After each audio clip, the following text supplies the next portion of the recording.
Assalamualaikum warahmatullahi wabarakatuh. Apa kabar teman-teman? Semoga sehat ya. Pada kesempatan kali ini aku mau sharing tentang soal latihan UKOM Kesling, khususnya untuk penyehatan makanan minuman ya. Kita langsung ke nomor 1. Kasus: seorang sanitarian melakukan pengambilan sampel makanan di rumah makan Padang. Sanitarian tersebut memberi label pada setiap jenis sampel makanan yang diambil. Pertanyaan soal: apa tujuan diberikan label pada sampel? Pilihan jawaban: A. Agar memberikan deskripsi sampel. B. Agar sampel tidak tertukar satu sama lain. C. Agar sampel tidak hilang. D. Agar sampel mudah ditemukan. E. Agar sampel tidak mengecoh. Jawabannya yaitu B. Agar sampel tidak tertukar satu sama lain. Jadi di setiap kita ambil sampel itu masing-masing diberi label dengan keterangan masing-masing supaya nanti satu sama lain tidak tertukar. Jadi label itu digunakan supaya memberikan informasi dari masing-masing sampel supaya nggak tertukar. Jadi setiap sampel nanti masing-masing ditulis jenis pemeriksaannya apa, misal mau diperiksa formalinnya atau mikrobiologinya atau mungkin pewarnanya begitu. Terus lokasi pengambilan sampelnya, terus jam pengambilan, tanggal pengambilan, terus petugas yang mengambil sampel itu siapa, itu nanti ditulis di masing-masing label pada setiap makanan. Kan setiap makanan nanti akan mengalami pengujian yang berbeda. Misal jenis makanan yang satu akan diuji formalinnya misal, kemudian satu lagi misal mau diuji kandungan pewarnanya apa mengandung rodamin B atau tidak gitu. Nah, mungkin di pilihan jawaban itu ada salah satu jawaban yang mengecoh mungkin ya. Yang A itu kan agar memberikan deskripsi sampel, itu mungkin beberapa ada yang bingung kenapa jawabannya bukan itu. Karena kalau deskripsi sampel itu label itu tidak perlu mendeskripsikan. Misal kita ambil sampel nasi, kita kan tidak perlu mendeskripsikan nasi itu apa, terus menjabarkan sampel makanannya itu seperti apa, itu tidak perlu karena di penulisan label pada sampel itu hanya diperlukan seperti yang tadi udah disebutkan, tanggal pengambilnya siapa, cuman gitu-gitu aja, nggak perlu mendeskripsikan tentang makanannya itu seperti apa, merupakan makanan khas dari mana, misalnya seperti itu. Kalau yang opsi lain saya rasa teman-teman udah paham dan jelas enggak ya, agar sampel tidak hilang, agar sampel mudah ditemukan, tidak mengecoh, itu jelas enggak. Kita ke nomor 2, kasus seorang sanitarian melakukan pengambilan sampel angka kuman pada sejumlah alat makan di sebuah restoran. Dalam pengambilan sampel tersebut harus dilakukan sedemikian rupa agar sampel representatif. Pertanyaan soal: apa yang harus dilakukan agar sampel yang diambil representatif? Pilihan jawaban: A. Mengambil semua sampel. B. Cukup satu sampel terbaik. C. Cukup satu sampel terburuk. D. Mengambil beberapa sampel secara acak. E. Tergantung permintaan klien. Jawabannya yaitu D.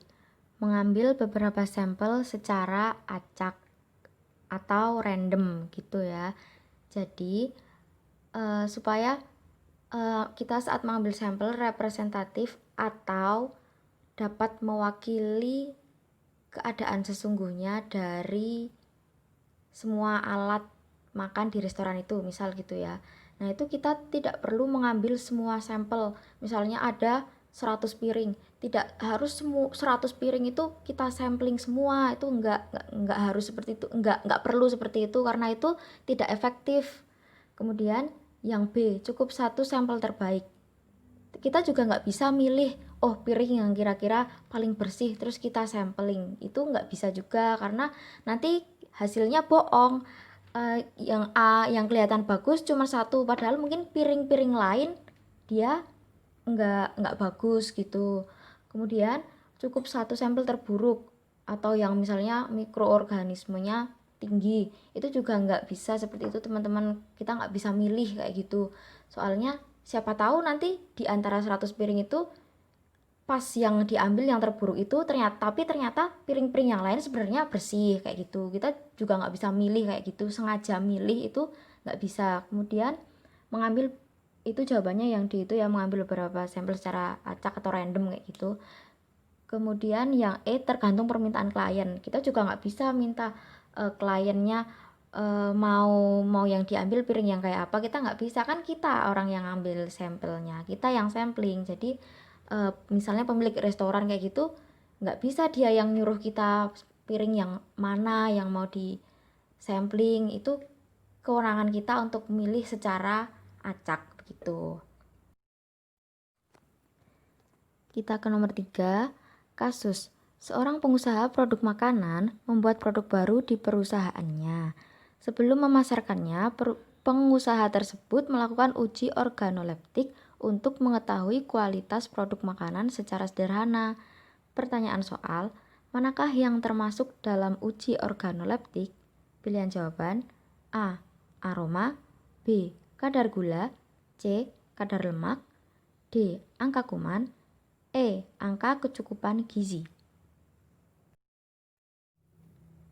Jawabannya yaitu yang A. Aroma. Jadi uji organoleptik itu disebut juga uji indera atau uji sensori. Itu merupakan pengujian dengan menggunakan indera manusia sebagai alat untuk pengukuran terhadap suatu produk gitu. Nah, uji organoleptik itu menggunakan penglihatan. Misalnya kita lihat makanannya warnanya seperti apa terlalu mencolok atau gimana, atau warnanya pudar seperti itu. Kemudian indera peraba itu untuk meraba teksturnya, tekstur makanannya seperti apa sudah berair atau teksturnya itu agak keras atau gimana itu. Kemudian indera pembau atau aroma. Nah, itu dibaui atau dicium atau dirasakan aromanya, baunya seperti apa sudah busuk atau masih beraroma segar kayak gitu. Kemudian indera pengecap, nah itu dirasakan itu kalau diicipin itu rasanya seperti apa. Nah, itu merupakan uji organoleptik. Kita ke nomor 4, kasus. Sebuah kaleng berisi makanan awetan menggembung setelah beberapa hari dibeli dari swalayan. Setelah diketahui, ternyata makanan awetan tersebut telah kadaluarsa. Pertanyaan soal, apa yang menyebabkan kaleng tersebut menggembung? Pilihan jawaban: A. Suhu rumah yang terlalu panas sehingga kaleng memuai. B. Makanan kaleng sudah kadaluarsa. C. Bahan kaleng tidak bagus untuk makanan. D. Jenis makanan tidak cocok disimpan dalam kaleng. E. Adanya aktivitas bakteri yang menghasilkan gas. Jawabannya yaitu E. Adanya aktivitas bakteri yang menghasilkan gas.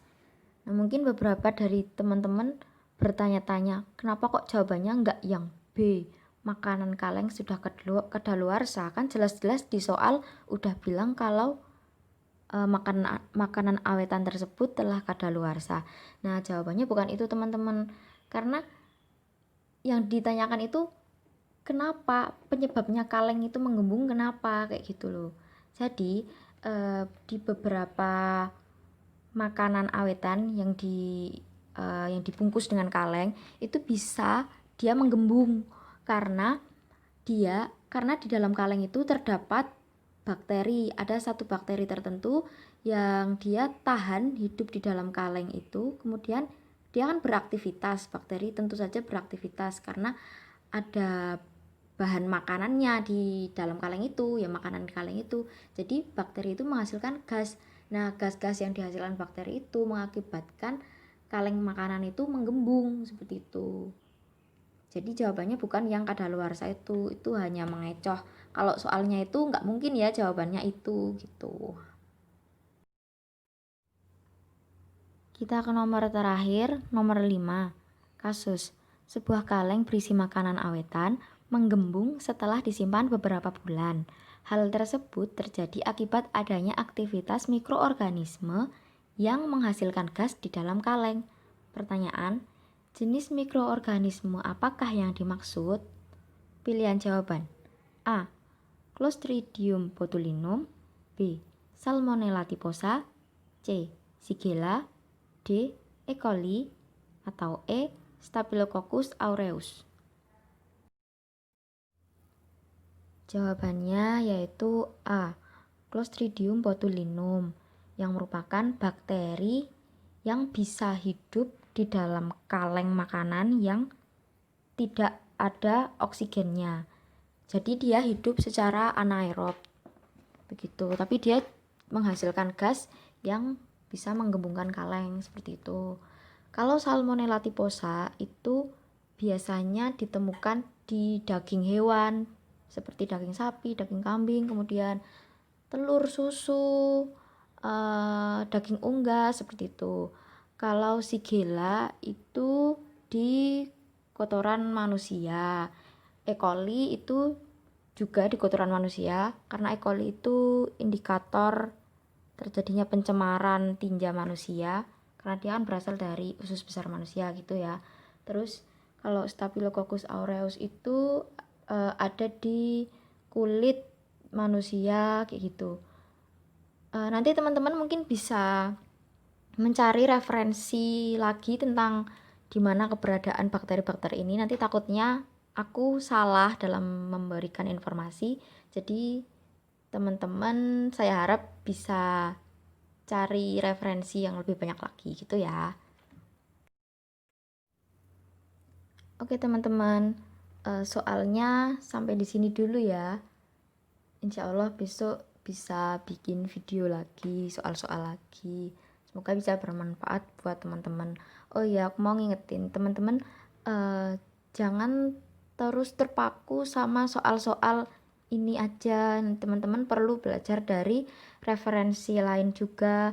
Kemudian soal-soal ini perlu aku tegaskan bahwa ini bukan berarti besok tipe soalnya pasti akan seperti ini. Tentu aja enggak ya teman-teman. Ketika aku bikin soal-soal kayak gini tuh fungsinya untuk dengan harapan bisa membantu teman-teman dalam belajar aja gitu sih. Bukan berarti besok tipe soalnya pasti seperti ini, itu enggak. Karena yang memiliki kewenangan untuk membuat soal, tipe-tipe soalnya seperti apa, itu ada tim khususnya, tim pembuat soal UKOM seperti itu ya.